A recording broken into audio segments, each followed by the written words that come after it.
Olá, sejam todos muito bem-vindos ao episódio final do História e Cinema, Representações de Negritude na Sétima Arte. Hoje é um episódio à parte em que eu troco de papéis com a equipe do História e Cinema, que eu gostaria de apresentar para vocês aqui, Rafael, Kimberly. Por favor, sejam muito bem-vindos e se apresentem aí para o pessoal que nos acompanha. Meu nome é Rafael, eu sou estudante de História da Universidade Federal de Berlândia. Fui membro da equipe que trabalhou no projeto, na parte da divulgação, na parte por trás das câmeras. Foi um grande prazer participar e agora desse lado da câmera também. Oi, meu nome é Kimberly Duarte, eu também sou aluna da UFO de História e também estava no projeto, na parte de trás das câmeras, na parte de divulgação. E é uma honra estar aqui agora. Beleza. Então, Rafael, sem mais delongas, né? Passo a palavra para você, né? Porque hoje parece que o jogo virou. É isso mesmo. Então eu gostaria de apresentar o nosso ilustre convidado, que para os ouvintes assíduos dos episódios anteriores, ele não é cara nova, né? Ele é graduando em História pela Universidade Federal de Berlândia, ele foi bolsista CNPq entre os anos de 2018 e 2019, em pesquisa sobre as representações negras na revista Cruzeiro, e bolsista FAPEMIG entre 2019 e 2020, onde estudou representações da mulher também na revista Cruzeiro. Ele é membro do grupo de pesquisa de estudos negros e coordenador do projeto História e Cinema, Representações de Negritude na Sétima Arte. Ele esteve presente em todos os episódios anteriores como entrevistador, mas agora está aí do outro lado. Seja muito bem-vindo, Magno. Muito obrigado, né? Muito obrigado. Eu queria saber que vocês prepararam aí para mim. Então vamos lá. Estou preparado para as perguntas. Passar então Bem, para Magnus. Você poderia falar um pouco sobre o contexto em que surge o filme? Porque a gente percebeu que você faz questão de delimitar a década de 60 no título do seu trabalho. Então a gente imagina que isso deve ser um detalhe importante. Claro, claro. Bem, né? Antes de mais nada, né? Estou aqui falando para vocês hoje do filme De Mim Que Vem Pro Jantar. Quem vai ver o vídeo, o título tá aí, então vocês não vão ficar se perdidos nessa questão. Mas a década de 60 é importante porque, né, com pós-Segunda Guerra, né, o mundo ele começa a rever seus conceitos, ele começa a rever seus valores. E a década de 60, ela parece ser uma década em que é confluência para muitos eventos ímpares, né, na história. A gente tem ali a Revolução Sexual, que começa na década de 60 e vai até a década de 70, em que você começa a discutir essas questões do corpo, a questão dos métodos contraceptivos, a mulher não mais, né, a mulher que trabalhou nas fábricas durante a guerra, ela não mais vê o seu lugar de estada como um ambiente de casa. Aí a gente tem a queda do Código de Hays, para, no caso específico aqui do cinema, em que era uma normativização do cinema, um código de conduta, aquilo que era proibido, que não podia, o que podia, não podia aparecer. Aí a gente também a questão dos negros, que começam a fazer manifestações, né, contra a segregação, contra esses espaços delimitados, porque veja, a gente está falando de 60, não é muito longe da nossa realidade. E ainda tinham pessoas que bebiam em bebedouros específicos, pessoas negras que bebiam em bebedouros específicos, que sentavam em lugares específicos no ônibus, as pessoas que não tinham acesso a certos espaços, e até mesmo casamento, né? Miscigenação era um assunto tabu. Era um assunto que muitas das vezes rendia na morte desse casal miscigenado, justamente por ir contra esse status quo racista estadunidense. Então, com a crise, né, eu acho que podemos chamar de crise, sim, a crise cultural que vem no pós-Segunda Guerra, com os horrores do nazismo, as várias formas de fascismo que houveram no mundo, e depois tivemos aí como consequência ainda a Guerra Fria. Então foi um evento que marcou, sim, não só a humanidade, como também as diversas culturas. Eu creio que, em termos de identidade, é um momento em que o nacionalismo ele passa a falar num nível um pouco menor e a gente começa a ter movimentos que sim se identificam com seus lugares de nascença, têm um cunho voltado para o nacional, mas que são muito mais permeados em questões específicas, bandeiras específicas. As pessoas elas buscam, claro, proteger e amar o seu país, mas ao mesmo tempo né, as diversas camadas e estratos sociais e culturais que a gente tem nesse país. Que no caso dos Estados Unidos e até mesmo no caso nosso aqui do Brasil, é algo muito específico, né? Você está falando de vários povos que conviveram ao longo de muitos anos, séculos, e que formaram um povo, uma nação. Então eu acho que após a Segunda Guerra, essas tensões e essas nuances ficaram muito mais nítidas para as pessoas que se viram na obrigação de falar não, se viram na obrigação de dizer, olha, não está certo isso, né? A gente vai continuar mantendo a coisa depois de tudo que a gente passou, os horrores que a gente viu. Então a década de 60 é muito importante, né? Principalmente para o filme, né? Porque o filme ele é lançado em 67 e quando ele é lançado em 67, no ano seguinte a gente tem a morte do Martin Luther King, né? Que foi uma perda aí em função dessas questões raciais. E também em 66 a gente tem a formação do Partido dos Panteras Negras. Então o filme ele está galgado no período ali, ó, em que é muito específico, né? Ele oscila entre dois espectros muito importantes para a negritude. Então, a década de 60 é sim um fenômeno muito importante e eu fiz questão de mencioná-lo no título do trabalho, porque eu percebo que não tem como a gente falar do filme, não tem como a gente entender as questões que o filme abordam, sem que nós possamos falar da década de 60, né? Acho que o contexto histórico, nesse sentido, ele se faz muito importante para entendermos as várias nuances e os vários diálogos que o filme aborda.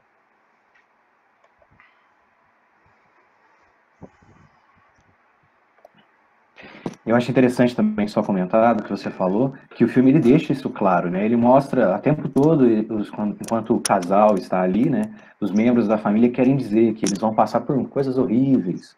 E está o tempo todo apontando realmente o cenário em que se estava vivendo aquilo ali, né? Interessante saber. Eles também falam do Martin Luther King, né? E logo no ano seguinte ele já morre, né? Então é interessante que isso fica bem claro no filme também. Vou passar para a próxima pergunta então, Magno. Seguinte, foi excelente sua resposta. Eu queria dizer que o filme ele é bastante interessante, ele em muitos aspectos, mas principalmente pelas personagens e também alguns estereótipos, como o caso da Tilly, a empregada da casa, né? Eu lembro de assistir a sua apresentação sobre o filme há uns 2 anos atrás, lá na Semana da História, e que aconteceu na UF também. E eu lembro que foi uma fala que impactou bastante, me marcou muito. Eu lembro até hoje, com muito carinho daquela apresentação, você sabe, a gente já conversou sobre isso. E gostaria que se você pudesse falar um pouco sobre o filme, sobre seus personagens, se possível explicar essa questão dos estereótipos, as problemáticas que vem com ele. Certo. O filme ele é produzido e dirigido pelo Stanley Kramer, né? E ele ganha bastante prêmios, né? Ele é bastante premiado. A Katharine Hepburn, que é a mãe da Joey, né? A Christina Drayton, ela ganha o prêmio de melhor atriz, o Oscar de melhor atriz. O filme ganha o Oscar de melhor roteiro, né? Que foi escrito pelo William Rose. Ganha o BAFTA de melhor ator pro Spencer Tracy, que é o Matt Drayton. Ganha o prêmio BAFTA de cinema de melhor atriz, que é também para Katharine Hepburn, que é uma atriz, né, que tem um grande prestígio nesse universo cinematográfico hollywoodiano. Ganha o prêmio David Donatello de melhor atriz, também a Hepburn. Ganha o Donatello de melhor ator, que é pro Spencer Tracy. E ganha o Donatello e o BAFTA de cinema nas categorias de produção, que vai tudo pro Stanley Kramer. Então o filme ele ganha ali bastante prêmio. A gente está ali falando de 60, então, né, ele tem uma estreia bastante considerável, né? Ele estreia ali em 67, em dezembro de 67, numa premiere em Nova York. E ele conta com umas personagens bastante interessantes, né? Claro, é interessante um fato a ser mencionado, que o filme ele é gravado na Califórnia, em São Francisco. E isso não é por acaso. Por que não é por acaso? Vocês perguntam. Eu digo para vocês porque não é por acaso. Porque a Califórnia ainda era um dos lugares em que ainda era possível, em São Francisco mais especificamente, casamento, né, miscigenado. Ainda havia nos Estados Unidos, no período em que o filme foi gravado, lugares em que o casamento era proibido, esse tipo de casamento era proibido. Então você não poderia fazer uma gravação de um filme desse em um lugar, né, um estado onde alguma ou outra região ainda proibisse esse tipo de casamento. Então, né, isso é uma coisa importante de se mencionar aqui. O filme ele oscila, né, em torno de um casal que descobre o amor no Havaí e voltam para São Francisco, porque afinal de contas, né, ele quer conhecer os pais da noiva, né, a quem ela fala bem o tempo todo, que os pais são modelos exemplares, que os pais são um referencial cultural e que ela não está errada sobre os pais e que não há nenhum problema em ele, né, o Dr. John Prentice, que é o personagem do Sidney Poitier, ser negro e ela, né, a Joey Drayton, ser branca, né. E é evidentemente que é um problema, né. E quando tanto o pai e a mãe dela descobrem, né, quem é afinal de contas o Dr. John Prentice, o choque é evidente, né? A cara dos dois é impagável, né? A cara de, meu Deus, o que está acontecendo aqui, né? E é muito interessante porque ela, a mãe da Joe e a Christina, ela tem uma galeria de arte. O pai, ele é redator-chefe, dono de um jornal que é o The Guardian. É muito interessante esse nome na simbologia, né? Norte-americana, você tem um jornal que se chama The Guardian, né? O Guardião. E isso transparece no discurso final, vou falar um pouco disso depois. Mas ambos, né, liberais, assíduos, defendendo não há brancos melhores que negros, nem nada disso. Mas, né, há sim problemas, né? Uma coisa é a gente oscilar no campo da teoria e a outra coisa é a gente estar na prática, né? E tem uma cena do escritório que é muito emblemática, em que a Cristina está conversando com o Matt, enquanto os dois observam, né, a Joey e o Dr. Prentice, né, que no caso é a filha deles e o Sidney Poitier no jardim conversando alegres, despretensiosos, como todo casal clichê de um filme de romance. E ela conversa, né? A Cristina fala pro Matt, fala bem, a gente sempre disse para ela que não existe brancos melhores que negros, né? E em nenhum momento a gente disse para ela que ela não poderia se envolver com um homem negro, né? E eles parecem perfeitos um pro outro. E essa fala tão romântica dela, né, transparece uma problemática do filme, que embora não é algo que eu tenha tratado nesse trabalho, não é algo que eu tenha abordado, mas é algo nítido no filme, né? As mulheres, elas têm essa participação mais sentimental, né, mais afetiva, então elas oscilam sempre no campo, o meu marido isso, meu marido aquilo. Elas não têm uma participação, nem mesmo a Cristina, que é dona de uma galeria de arte, né, e a Joey até fala, nossa, minha mãe, ela tem um projeto legal e ela tem uns contratos com hotéis em que deixam os quadros em exposições e tal, e fala, mas ela ainda assim, né, com toda essa liberdade, ela se mantém ele submissa ao marido, né? Década de 60, é importante falarmos disso, o contexto é importante. E tendo citado as quatro personagens principais, né, que no caso é o Matt e a Christina Drayton, a Joey Drayton e o Dr. Prentice, que é o Sidney Poitier, há algumas personagens secundárias. Há os pais do John, que aparecem mais pro fim do filme. Eu poderia me debruçar sobre eles, mas na minha perspectiva, a narrativa do filme ela gira mais em torno das outras, então a participação deles, mesmo que gere algum comentário ou outro, não caberia uma extensão aqui. Mas tem uma personagem que ela é muito importante, né? Eu acho que Rafael lembra, né? Quando eu falei, que é a empregada da casa, né? Que é a Tilly. Com certeza, né? Por que a Tilly, Magno? Porque a empregada, bem, a empregada ela é uma personagem curiosa. Primeiro porque a personagem ela é uma empregada, e isso já diz muita coisa, né? Ela, ao mesmo tempo que está na casa do patrão, ela está nos subúrbios, ela está na periferia. Então ela oscila nesses dois universos, um universo mais elitista e um universo mais humilde, vamos assim dizer, né? Então ela tem um diálogo com dois nichos muito específicos da população ali de São Francisco, né? E a personagem ela é um estereótipo, né? Donald Bogle, ele escreve um trabalho sobre os estereótipos do negro no cinema estadunidense. E ela é um estereótipo, conhecido como mami. O que é uma mami, vocês perguntam? Em termos de Brasil, quem assistiu ou leu o Sítio do Pica-Pau Amarelo, a gente tem a tia Anastácia, né? Que geralmente é uma mulher negra, mais gorda, ela fica ali na cozinha, né? Ela tem uma certa independência, alguns comentários ácidos, um pouco mais incisivos. E elas geralmente são responsáveis, né, pela criação, né? E por cuidar das crianças da casa. Então, a Tilly, ela é esse personagem. Ela deixa evidente um diálogo que ela tem bastante ríspido com Sidney Poitier, em que ela criou a Joey, que ela não Ele pode até enganar a família dela, mas ele não engana, né? Porque ela é negra, olha só, curioso. Ela não engana ele porque ele é negro, ela é negra, né? E ela fala que não, ele é só mais um desses negros espertos que vem com esse discurso de Black Power, né? Querendo causar confusão, mas ela não é enganada com essas coisas, né? E aí você fala, nossa, mas tá, mas ela fala isso porque, bem, na minha leitura, né, como o filme ele é tido como um filme antirracista, eu acho isso uma problemática, né? Primeiro porque antirracista é algo que você pensa que é diametralmente oposto ao racismo, né? E não, o filme tem muitas problemáticas racistas ainda. Começar pela empregada negra, que é utilizada para dar esses escapes racistas, né? A todo momento ela fala, direito civil é uma coisa, né? Agora isso aqui, né? O médico negro querendo casar com a garotinha branca indefesa que ela cuidou, isso é um absurdo, né? E daí tem uma cena em que a Joey fala pra ela fazer mais uma torta, né? E pergunta de quem vem pro jantar, né? E ela fala, o reverendo Martin Luther King, né? Então, assim, ela a todo momento parece bastante insatisfeita com essa situação. Diferente do Matt e da Christina Drayton, que são os pais da Joey, que são brancos, que se chocam, mas parecem sempre altivos, austeros, né? A Tilly não, a Tilly ela é baixa em alguns aspectos, né? Ela transparece, ela é ríspida, né?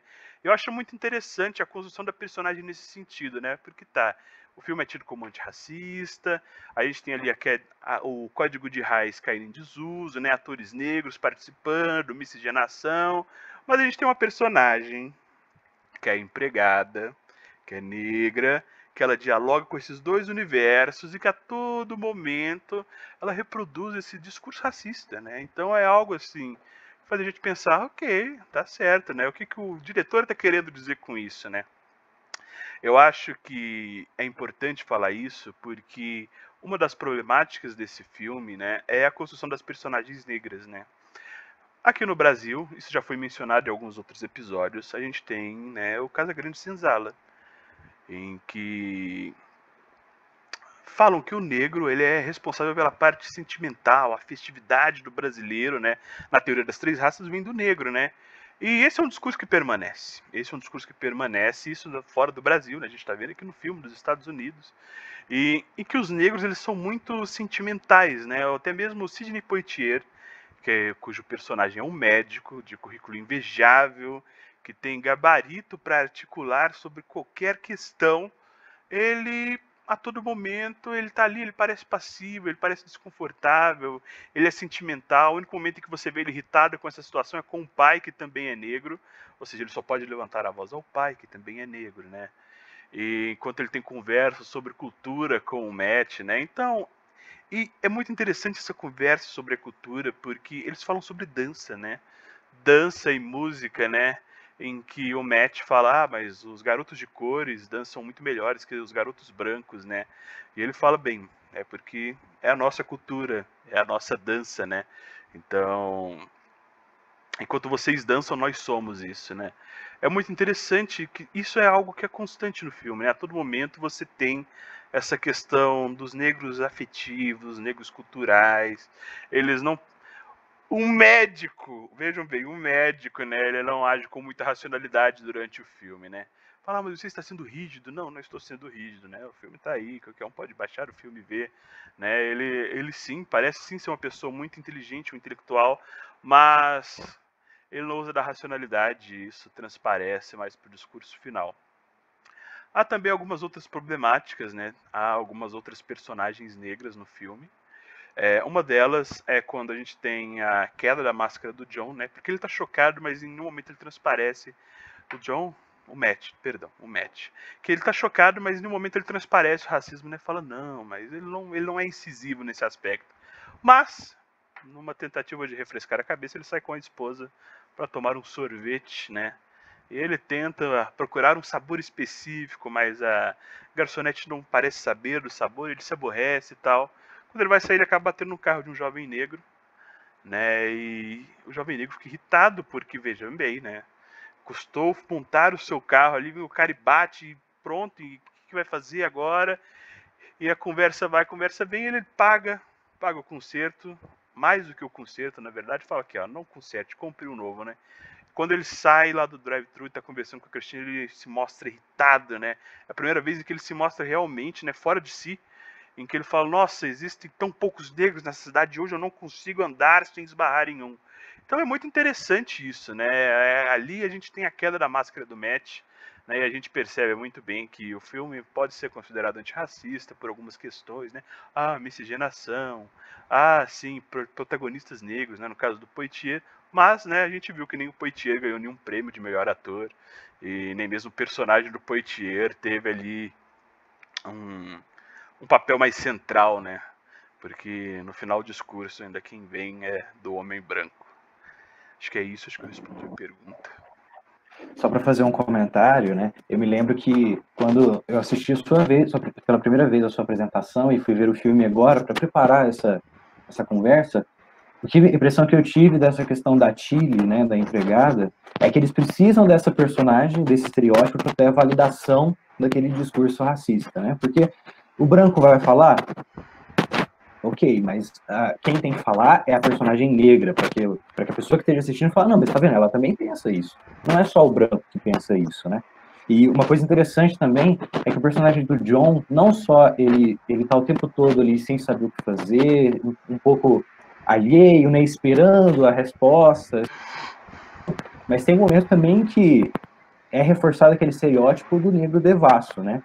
Que aparece aquela empregada que também vai para ajudar a Tilly em alguns momentos, e ele em meio ali a um momento em que ele está sendo bastante, como é que eu posso dizer, carismático, vamos dizer assim, com uma brincadeira, ele acaba mostrando a devassidão. Também é uma coisa que a gente sabe que é muito utilizada para representar o negro em várias instâncias, né? Pelo menos foi durante muito tempo. Sim, o próprio Donald Bogle, né, ele escreve sobre esse estereótipo, né, que é o estereótipo do mendigo, né, o mandingo, né, que é o homem negro, né, que ele é belo, ele é exótico, ele é intrigante, que ele é lascivo ao extremo, né. A mesma coisa essa personagem empregada, tem um estereótipo que eu não vou lembrar o nome agora, mas ela também representa esse estereótipo que o Donald Bogle fala, né, da mulher negra, lasciva, né, que ela é sedenta por luxúria, né. Então essas representações aparecem, né, elas aparecem na década de 30, que é quando o Bogle localiza elas, e 30 anos depois ainda aparecem no cinema. Então é muito interessante o comentário, né? Muito interessante sim, né? Tá aí. A gente tá vendo aí que as coisas perduram, né? Então faz sentido a gente pensar que na década de 60 as pessoas estão cansadas de certas coisas e saem sim na rua e se manifestam, né? Em busca dos seus direitos, porque aconteceu um absurdo isso. Vamos passar para Kimberly agora. Eu acho que é justamente o que você falou, Magnus. É um filme que é considerado antirracista, mas isso não faz ele ser perfeito. É porque mesmo com a sua temática, todos os personagens negros, por exemplo, acabam seguindo um estereótipo. Até mesmo o John, que é o personagem principal, até mesmo os pais dele, você pode ver o pai, tem aquele estereótipo do pai negro que é muito estourado e grita com o filho.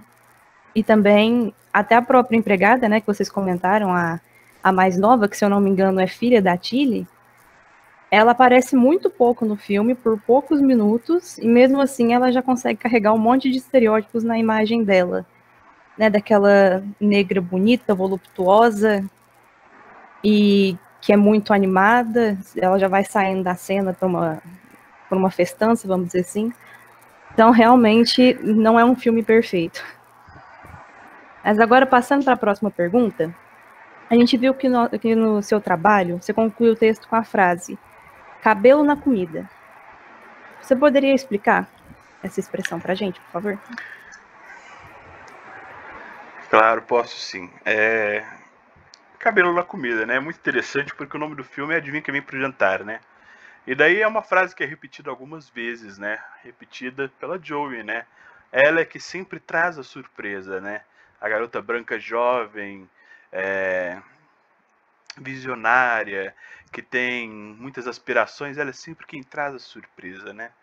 E em todas as frases a gente sempre tem um momento, né, mais aborrecido da Tilly, né? Tipo, meu Deus, mais alguém, né? O Martin Luther King, não, né? Era um monsenhor e tal. E cabelo na comida porque, vamos lá, né? O filme é categorizado como antirracista, né? E já vimos, acho que, né, até vocês que assistiram o filme perceberam que antirracista, antirracista é um termo muito forte, ele deveria ser usado com muito mais parcimônia, né? Eu diria que o filme é antirracista se fossem, por exemplo, soldados negros queimando uma vila de racistas. Eu falo, esse filme sim, 100% antirracista. Ele se manifesta diametralmente oposto ao racismo. Sim, ok. Mas não, né? Então, cabelo na comida. Por que cabelo na comida? Afinal de contas, no jantar, né? Que termina de forma tão harmoniosa, a cena final, quando você acaba de assistir o filme, né? Começa a tocar a mesma música da abertura, né? Você tem que dar um pouco, pegar um pouco, né? Ceder, receber, né? Deixar o seu coração mesquinho quebrantar um pouco, né? Essa história do amor. Então, assim, é muito interessante, né? Porque no final, depois de todas essas problemáticas, toda essa tensão de um dia com essas pessoas oscilando nesse mesmo espaço residencial, elas jantam como se nada tivesse acontecido. Por quê? Porque no fim, o homem branco, velho, de classe média alta, na verdade ele é dono de jornal, acho que ele é mais que classe média alta, dá o discurso final. No fim das contas, ele é o sábio ali. As personagens negras são sentimentais e parecem perdidas. As mulheres estão perdidas, pensam com o coração, são tolas sentimentais. Então, as pessoas ali, elas precisam do discurso dele. E ele deixa bastante evidente isso e ele fala para cada um ali na sala. A cena final, né, como eu estava até conversando com o Rafael, ela é bastante desconfortável, porque estão todos ali sentados, né, quietos como crianças ali, e ele está no centro, no plano central, olhando para todos de cima para baixo, porque todos estão sentados, e dando o seu discurso final, falando, as pessoas parecem perdidas, as pessoas parecem não saber o que estão fazendo, e ele deixa evidente o tempo todo em que o discurso final, a palavra final, vai ser do homem branco, vai ser essa manutenção do status. E ele fala isso, né? E a gente pode ter duas leituras. A gente pode ter duas leituras disso. A gente pode dizer que fala, ok, né? Nesse sentido, não há esperança, é a manutenção da mesma história, né? É o homem branco que vai ditar as regras, a gente tem que lidar com isso. Ou a gente pode ter uma visão um pouco mais, né, otimista, eu diria, em que ele fala não para as pessoas que estão sentadas ali. Ele apresenta a série de problemas, ele fala que todos vão enfrentar problemas, a filha e o John, por serem um casal miscigenado, em qualquer lugar do mundo eles vão sofrer problemas, justamente por causa disso, um homem negro, uma mulher branca, isso é um absurdo, né? A sociedade não aceita, nem mesmo ele aceita, mas, né, a culpa, a preocupação dele é com os outros, não com ele, né? Porque ele sim é a voz da sabedoria. E ele fala a todo momento, né? Então a gente pode ter uma segunda leitura mais otimista em que ele não fala para as pessoas ali na sala. Ele fala para as pessoas que foram assistir o filme, né? Os outros brancos que foram assistir um romance. Fala, olha só, talvez nós devêssemos, né, aceitar um pouco mais as coisas, pensar com um pouco mais de carinho, né? Entender, olha só, eles precisam de tutela, eles precisam da nossa aprovação para que a gente entenda, olha só como eles são sentimentais. Vejam a empregada, ela a todo momento ela é tão ríspida, tão racista. Nossa, nós precisamos ceder, precisamos aquebrantar o coração. Então, né, o cabelo na comida é justamente esse, né? Porque é um jantar que termina com um jantar bonito naquela sala, toda luxuosa, todos sentados à mesa, felizes, conversando, né? Mas a narrativa fílmica inteira, a todo momento no filme, o que a gente vê é um show de horrores e representações tão negativas, né? Falamos tanto ao longo de 6 episódios em representatividade e vem um filme dito como antirracista e não traz nenhuma representatividade. Olha, a gente tem um médico negro com um currículo maravilhoso, mas ele mesmo faz piadinha, né? Fala que teve boas oportunidades porque as pessoas tiveram medo de dizer não, né? E parecerem racistas, né? Então, assim, a gente tem que ter certa parcimônia, certa calma ao tratar de certas questões, justamente por causa disso, né? Antirracista? Ok, vejo alguns elementos ali. Miscigenação, quando o John parece muito lúcido ao perceber essas questões das contribuições e apropriações culturais feitas nos Estados Unidos pela cultura dos negros, né, que é subvertida a um caráter mais branco, né? A gente vê também que o próprio John é um médico negro, né? Então é algo assim para fora dos padrões. O Poitier como um ator, né, interpretando uma personagem principal, mas, né, a gente tem muitos contras ainda que eu acho que acabam sobrepujando e ofuscando todo o aspecto positivo que o filme possa trazer para ser chamado de antirracista, né? Então, eu acho que o cabelo na comida é justamente esse, né? A gente vê um jantar, termina num jantar como se nada tivesse acontecido, mas há cabelo nessa comida, mais cedo ou mais tarde as questões vão aparecer e a gente vive elas ainda hoje, né? George Floyd assassinado. Aqui, a gente teve um caso aqui em Uberlândia de um jovem que foi brutalmente espancado no Caraíba porque entrou num bar e era negro e sofreu acusações terríveis. Então, o cabelo na comida continua, né? Ele não se encerra no filme, que é dito antirracista, ele não se encerra na obtenção de direitos que não são cumpridos, mas ele permanece, né? A gente tem que sempre ficar atento com esse cabelo para não engasgar com ele. Eu acho que é mais ou menos nesse sentido. Eu gostaria de falar justamente, porque a gente comentou bastante sobre a representatividade negra e como ela é carregada desses estereótipos, né? Mas igual você comentou agora, tem realmente esse problema nas representatividades brancas, porque parece que, mesmo sendo um filme feito para ser antirracista, elas são a voz da razão. E a gente vê isso no próprio casal principal, como você disse, o John era para ser um cara estudado, com um currículo perfeito, e mesmo assim é a Joey que tem uma posição mais firme nesse antirracismo. E aí nos pais a gente vê isso também, porque durante o filme inteiro os dois são contra o casamento, e aí no final o pai dela aceita, né, e faz aquele discurso para a família inteira, e o pai do John, ele nem fala, tipo, nem mostra ele mudando a opinião dele. Ele só, o branco falou, então ok, vamos partir para o jantar agora, todo mundo feliz. Exatamente. Então realmente é bem problemático esse filme, em vários pontos. Até também falar sobre isso também, que não só a Joey, né, ela é a personagem que representa uma atitude extremamente antirracista, né, ela é realmente a mudança acontecendo, mas no próprio relacionamento dos dois, é ela que tomou a iniciativa, que vamos casar, não, tem que ser rápido, porque não sei o quê, e sempre que mostra ela que tá muito, né, com a vontade de fazer acontecer as coisas, enquanto o John tá ali. Não, vamos ver, tem que ver o que seu pai vai dizer. Então, assim, ela não só é a figura que representa a mudança, mas ela representa também o tom da vida deles, o que está acontecendo, né? Interessante falar isso também.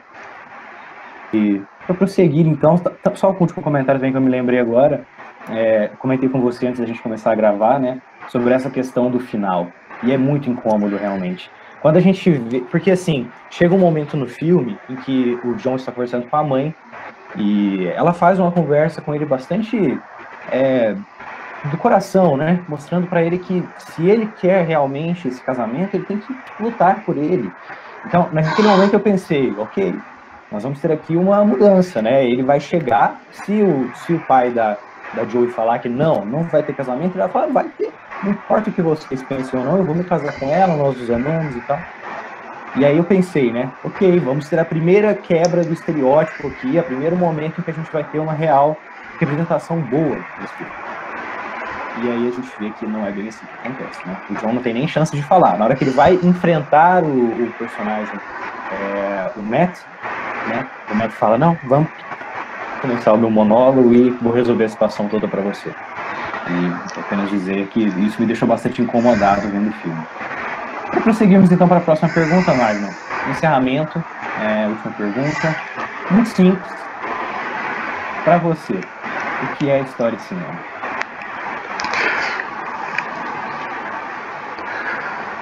É uma pergunta simples, né? Isso é uma cachorrada que eu inventei no começo do projeto, né?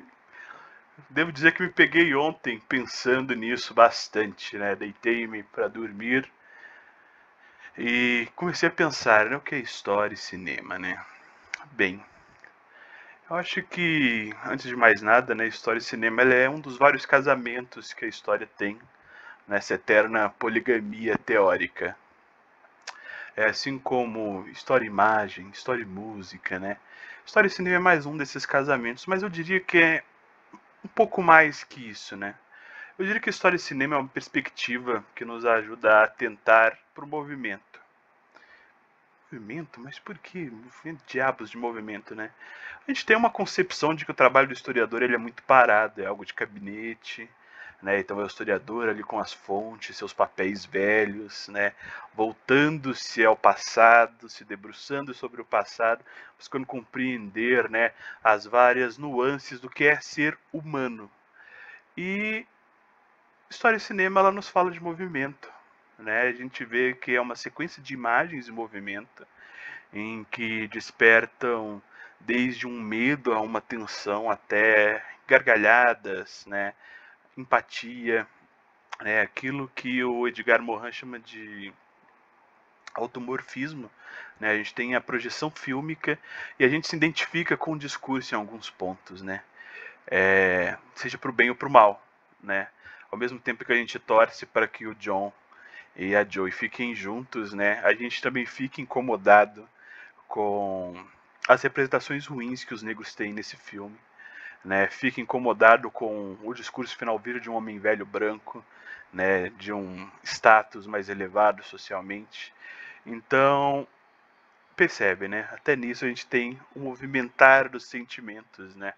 Então eu acho que história e cinema, ela nos atenta justamente para a questão do trabalho do historiador voltado para o movimento, né? Em que a história ela é um contínuo, em que ela parte do passado, sim, é importante olhar para o passado, mas ela passa pelo presente e vai para um futuro que a gente não consegue prever, né? E o movimento é importante por causa disso. Quando a gente tem essa noção do movimento, de que somos só mais um grão de areia caindo nessa eterna ampulheta do tempo, a gente consegue entender melhor as coisas. Até mesmo a tecnologia, o cinema hoje, que tem um aporte tecnológico tão grande, se investe em 3D, se investe em estímulos sensoriais, nas salas de cinema em que tem cheiro, né, borrifos de água para simular ambientes mais úmidos, cadeiras que balançam.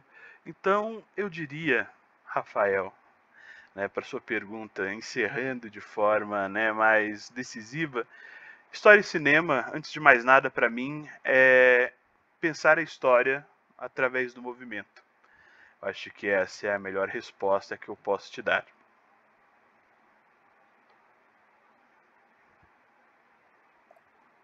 Devo dizer que foi uma resposta muito boa, devo dizer que eu gostei bastante. História e movimento, né? A gente muitas vezes pensa na história e pensa realmente em algo velho, antigo, né? Pensa em uma coisa mais estática, né? Então, acho que o cinema, a história e o cinema trazem uma visão importante.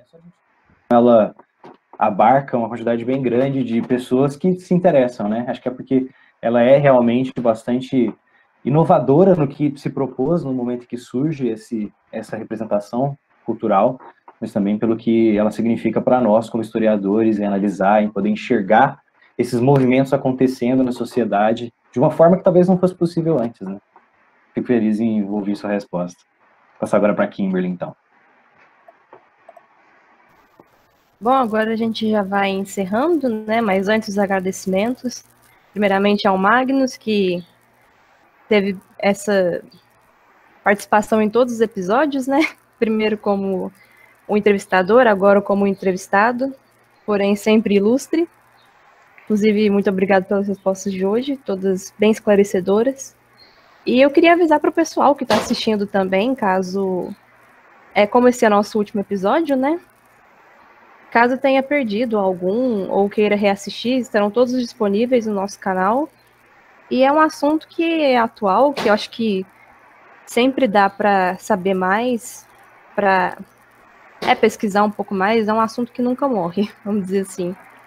Então eu acho bem legal reassistir, assistir os que perderam e tudo isso. Se os senhores quiserem falar algo... Só também agradecer também pela oportunidade que foi de participar do projeto, tanto atrás das câmeras como agora, fazendo a entrevista também. Foi muito bom, foi bastante enriquecedor, todas as discussões que ocorreram nos nossos episódios. Eu acho que vamos poder guardar muita coisa interessante e quem sabe tem mais, né?